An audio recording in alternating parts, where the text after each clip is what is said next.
So 250 years ago, right now, the revolution was well underway. The American Revolution had been started. The Continental Congress was meeting in this building, Independence Hall. And one thing I've been doing every day is just checking letters that the Founding Fathers wrote back and forth to each other. So I figured I'd check today and see if I find anything interesting and share it with you. I've got my laptop right here. So I'm gonna be looking down and checking for letters. Okay, today let's do the letters from July 14th, which was yesterday. We have 4 documents here. To John Adams from Nathan Rice, to Benjamin Franklin from Jane Mecham, General Orders, and from George Washington to John Hancock. Let's start with General Orders. General Orders for the 14th of July, 1775. Parole, Halifax. Headquarters, Cambridge.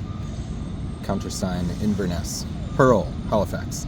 As the health of an army principally depends upon cleanliness, it is recommended in the strongest manner to the commanding officer of corps, posts, and detachments to be strictly diligent in ordering the necessaries to be filled up once a week and new ones dug, the streets of the encampments and lines to be swept daily, and all offal carry-on near the camp to be immediately buried. The officers commanding in barracks or quarters to be answerable that they are swept every morning, and all filth and dirt removed from about the houses. Next to cleanliness, nothing is more conducive to a soldier's health than dressing his provisions in a decent and proper manner. The officers commanding companies should therefore daily inspect the camp kitchens and see the men dress their food in a wholesome way. The commanding officers in those parts of the lines and redoubts where the pikes are placed will order the quartermasters of corps to see the pikes greased twice a week. They are to be answerable also that the pikes are kept clean and always ready and fit for service. The general, observing great remissness and neglect in the several guards in and about the camp, orders the officers commanding any guard to turn out his guard immediately upon the near approach of the commander-in-chief or any of the general officers, and upon passing the guard, the commander-in-chief is to be received with rested arms and offered to salute and the drums to beat a march. The majors general with rested arms, the officer to salute and the drums to beat 2 ruffles, the brigadiers general with rested arms, the officer to salute and the drums to beat 1 ruffle. There being something awkward as well as improper in the general officers being stopped at the outposts, asked for passes by the sentries, and obliged often to send for the officer of the guard, who it sometimes happens is as much unacquainted with the persons of the generals as the private men, before they can pass in or out. It is recommended in both officers and men to make themselves acquainted with the persons of all the officers in general command, and in the meantime to prevent mistakes. The general officers and their aide-de-camp will be distinguished in the following manner. The commander-in-chief by a light blue riband wore across his breast between his coat and waistcoat. The majors and brigadiers general by a pink riband wore in the like manner. The aide-de-camp by a green riband.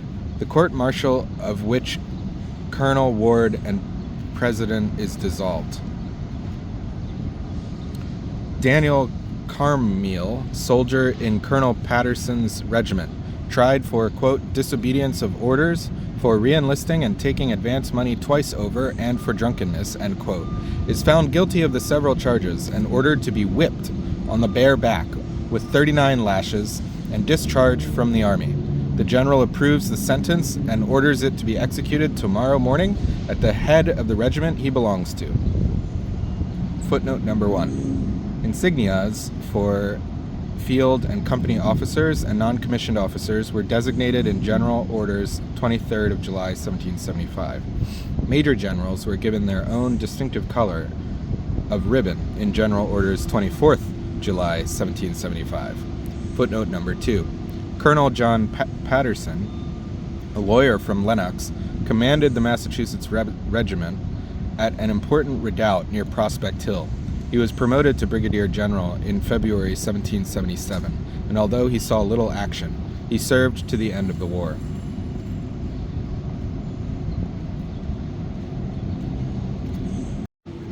Okay, next let's read this letter from George Washington to John Hancock on 14th of July, 1773, or 1775, sorry.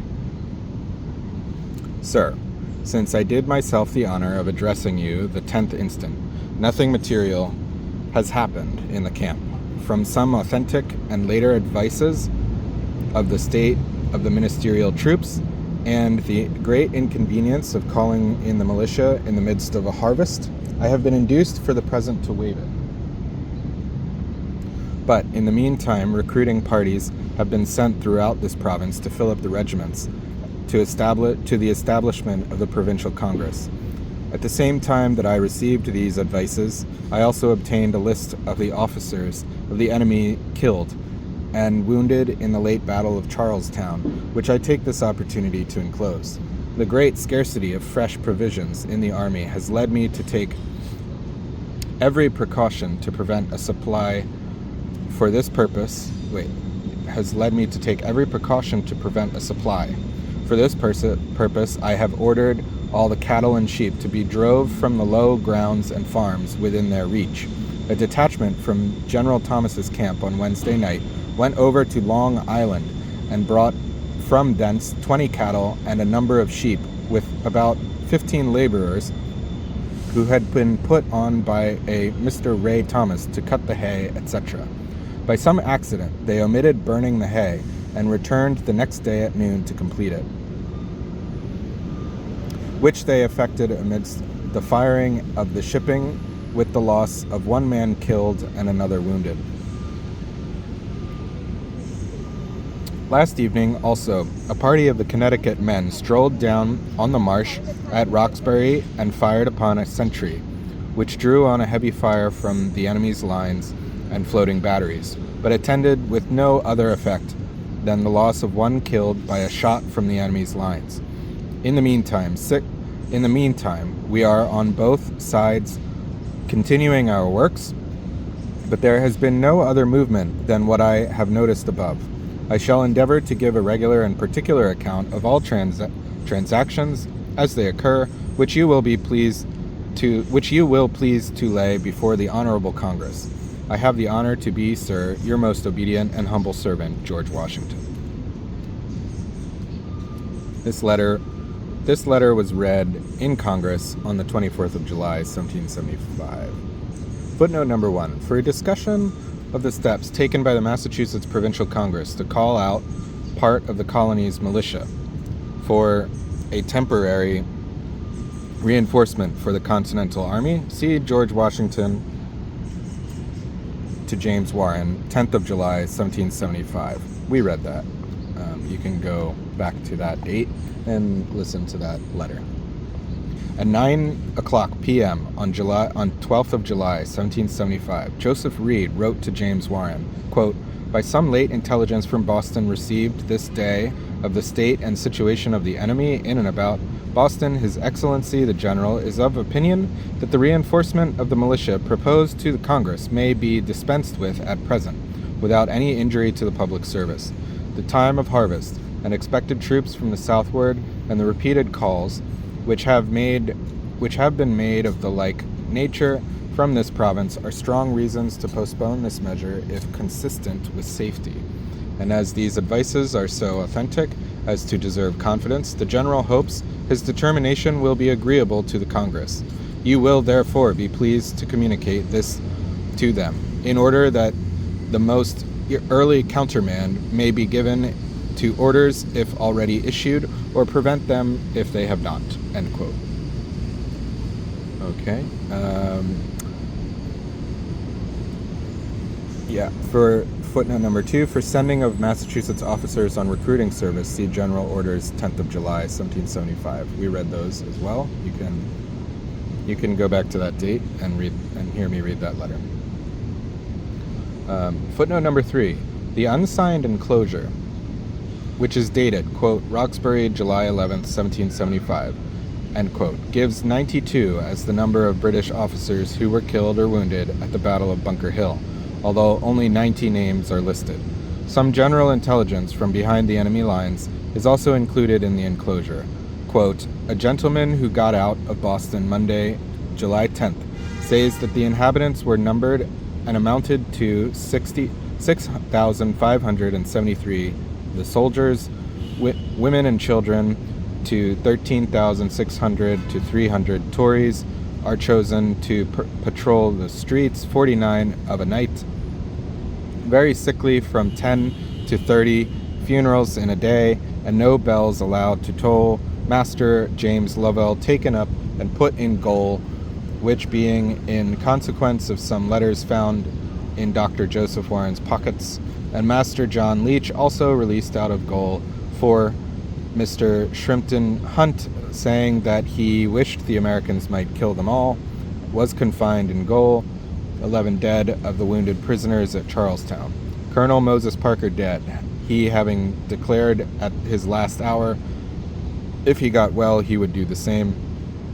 The officers saying, damn the rebels, that you would not flinch. A great number of floating batteries are building, and 5 transports and 3 sloops are sailed for hay and wood to the eastward. This gentleman also says that the officers and soldiers triumph very much at the death of Dr. Warren, saying it is better to them than 500 men, end quote.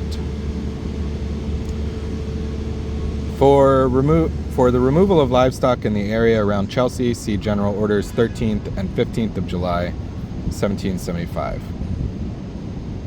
We read the first of those yesterday, and we'll have the second one for tomorrow's letters. Footnote number 5. Long Island in Boston Harbor was a source of much-needed livestock and hay for the British garrison at Boston. On Tuesday evening, 11th of July, Major Benjamin Tupper led about 400 volunteers in a raid on the island to seize the livestock and any loyalists that they might find. Setting off in whaleboats from Germantown on Hughes Neck, a short distance east of Braintree, the raiding party avoided the British warships in the harbor and landed on Long Island about 10 o'clock in the evening. In a house and barn on the island, they found 15 men and 2 or 3 women who had been sent there to mow hay by Nathaniel Ray Thomas, a loyalist from Marshfield, who had fled to Boston after the Battle of Concord. They made prisoners of the mowers and took them to Dorchester in the whaleboats along with the captured livestock. Quote, our heroes came in triumph, not being observed by their enemies, end quote, Abigail Adams wrote to John Adams on 16th of July, 1775. Quote, this spirited up others. They could not endure the thought that the house and barn should afford them, the enemy, any shelter. They did not destroy them the night before for fear of being discovered.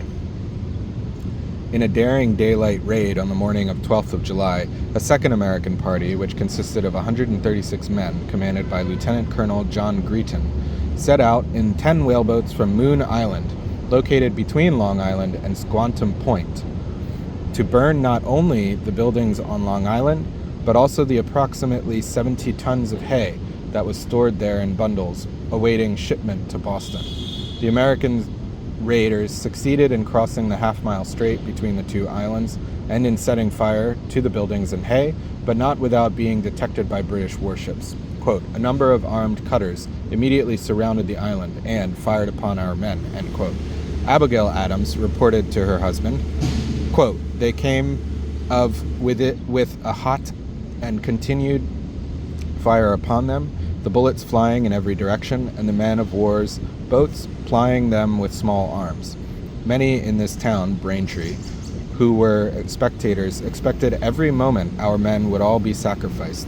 For sometimes they were so near as to be called to and demand by their enemies and ordered to surrender, yet they all returned in safety, end quote. See also Richard Cranch to John Adams, 24th of July, 1775. The one soldier who was killed was hit by enemy fire on Moon Island while recovering while covering the retreat of the others. Footnote number 6. Quote, last night a party undertook to capture the enemy's sentries, but did not succeed, end quote. Samuel Bixby wrote at Roxbury on this date. And, quote, the party was discovered and fired upon, and a smart skirmish took place. We lost one man belonging to the Connecticut forces, end quote. Major General William Heath, who was also at Roxbury, noted, quote, the British fired several cannon, and a Connecticut soldier was killed in the street near the George Tavern. The shot entered his body, drove it some distance, and lodged in him in a remarkable manner.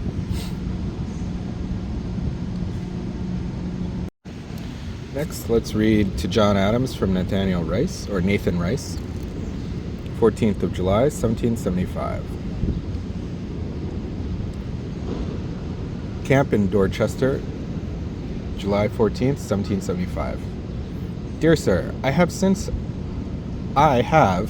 since I have had the happiness to see you become a son of Mars, should have done myself the pleasure of writing before this, had not I thought your time was spent in more importance than in reading my letters.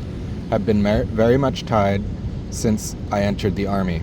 Miss Adams informs me you complain of the remissness of your former correspondence. Wish, sir, it was in my power to make up their deficiency. I am much pleased with my situation in the army, have formed the highest opinion of the gentlemen whom you have appointed our generals, have had but one opportunity to be in their company. Should be very happy were you, sir, in our military order. I dare say, sir, you would find it a very agreeable situation. We are continually saluted with the roar of cannon, but familiarity breeds contempt. Our army has not the least apprehension of the enemy. Our regiment yesterday went on Long Island, amidst the enemy's fire, and burned the buildings and hay, took off about 100 sheep and 20 head of cattle, lost but one man. Have lately burnt Brown's building upon the neck. Should mention many other things, but Major Morgan is waiting, by whom I send this. Please to excuse my haste and errors. Mrs. Adams, and little folks well yesterday. I have entered adjutant in General Heath's regiment. I am, sir, your very humble servant, Nathan Rice.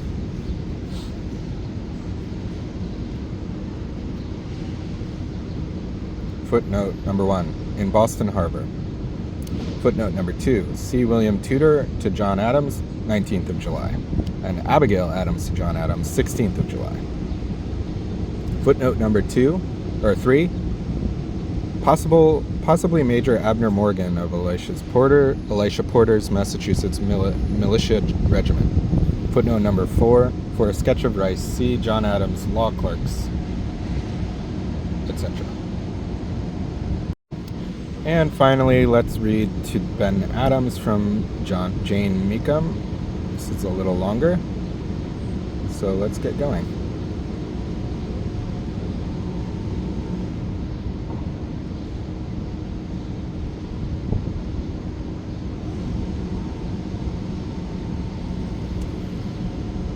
Warwick, July 14th, 1775. The concern I knew my ever-dear brother would be in to know what was become of me made me take the first opportunity to write to him, and twice since, but did not receive a line from you till the day before yesterday, when I received years of the 17th June, and this day I have received the first you wrote.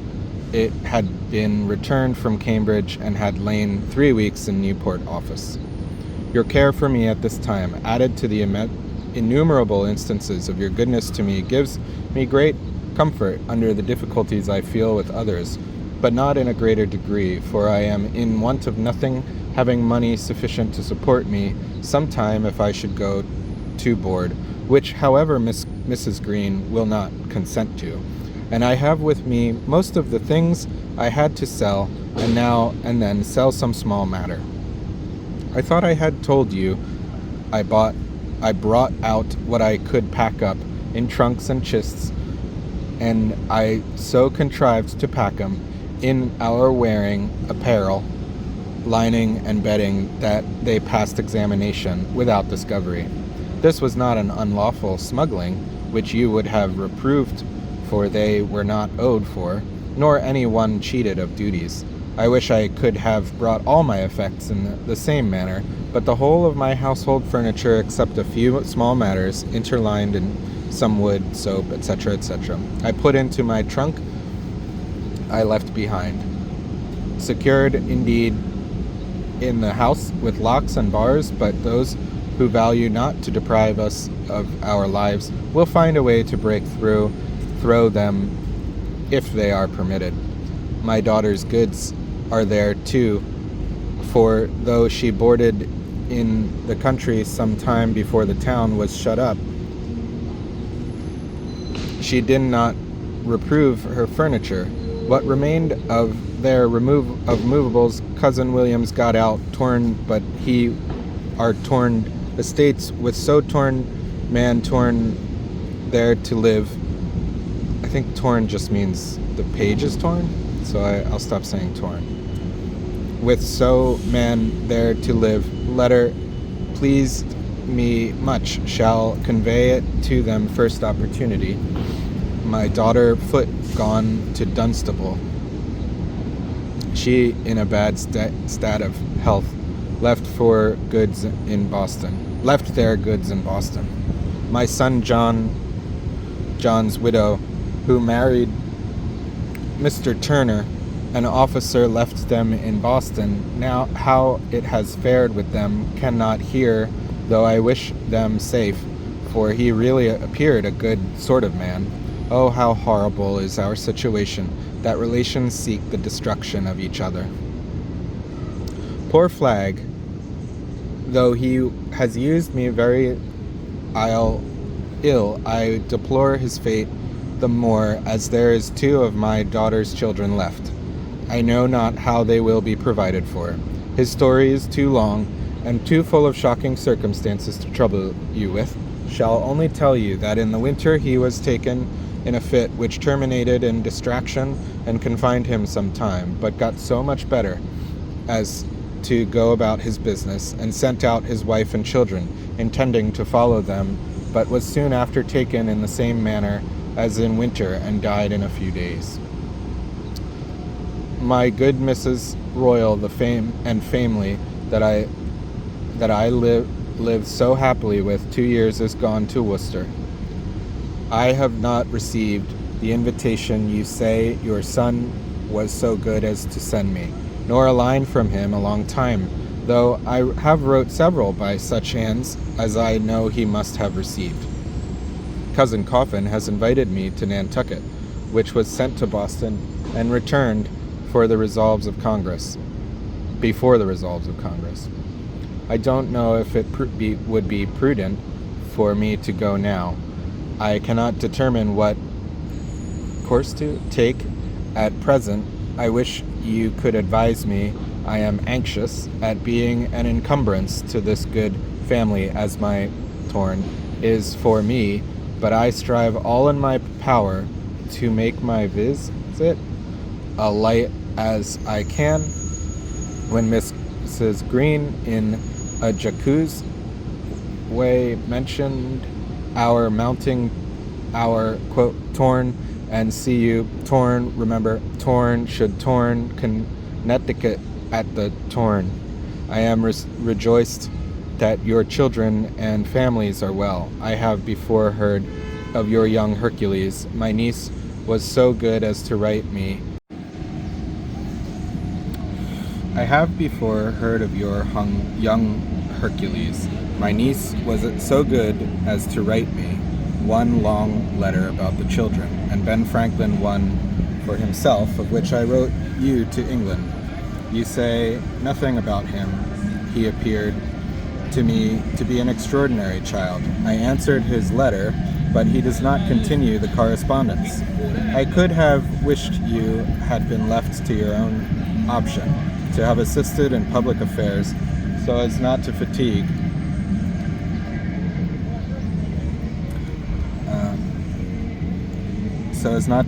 you too much, but as your talents are superior to most other men, I can't help desiring your country should enjoy the benefit of them while you live, but can't bear the thought of your going to England again, as has been suggested here, and one sentence in your letter seems to favor.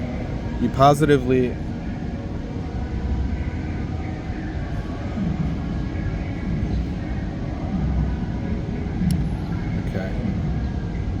You positively must not go. You have served the public in that way beyond what any other man can boast, till you are now come to a good old age, and some younger man must now take that painful service upon them. Don't go, pray don't go. You certainly may do as much good here as circumstances are at present, and possible the Congress may not think it proper to send since those late transactions of the army. I am so much at a loss to know whether the news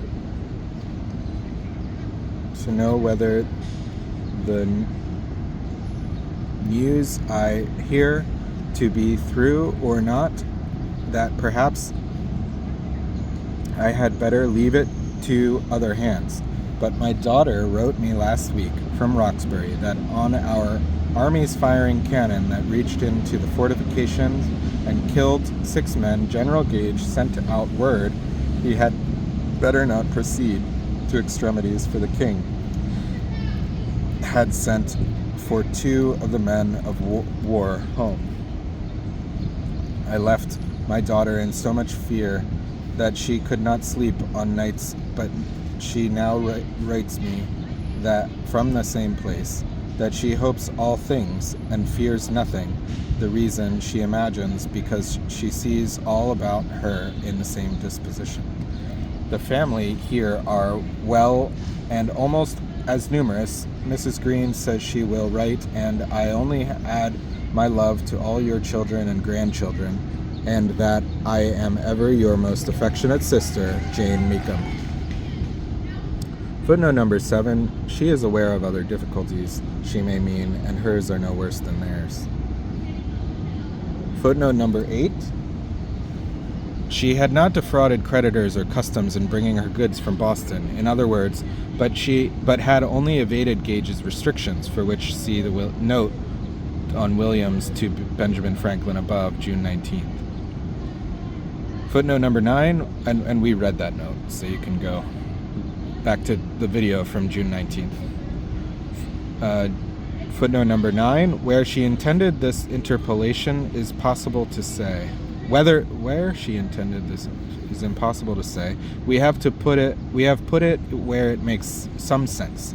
By, quote, wood, end quote, we suspect she means wooden utensils. Footnote number 2, for William's flight to Worcester, see his letter just cited, and for Jenny Collis, exiled in Roxbury, Meekum, to Benjamin Franklin above, May 14th. Footnote number 2, daughter Foote was Ruth, Edward Meekum's widow, who after his death had married Thomas Foote. Catherine Meekum, John's widow, had married a British officer who, although Jane apparently did not know yet, it had been wounded at Lexington and again at Bunker Hill.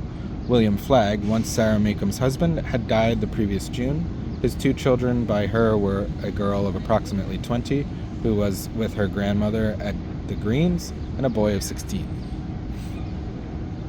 Footnote number 5. Jane Van Doren credits the invitation with the conviction, but without giving evidence, to Keziah Coffin, for whom see above, etc. Congress had limited the islanders to importing them from Massachusetts, and only what they needed for their own use. Footnote number 6, the sentence in Benjamin Franklin's letter of June 17th, which expressed uncertainty about how long he would be in Philadelphia before being ordered elsewhere.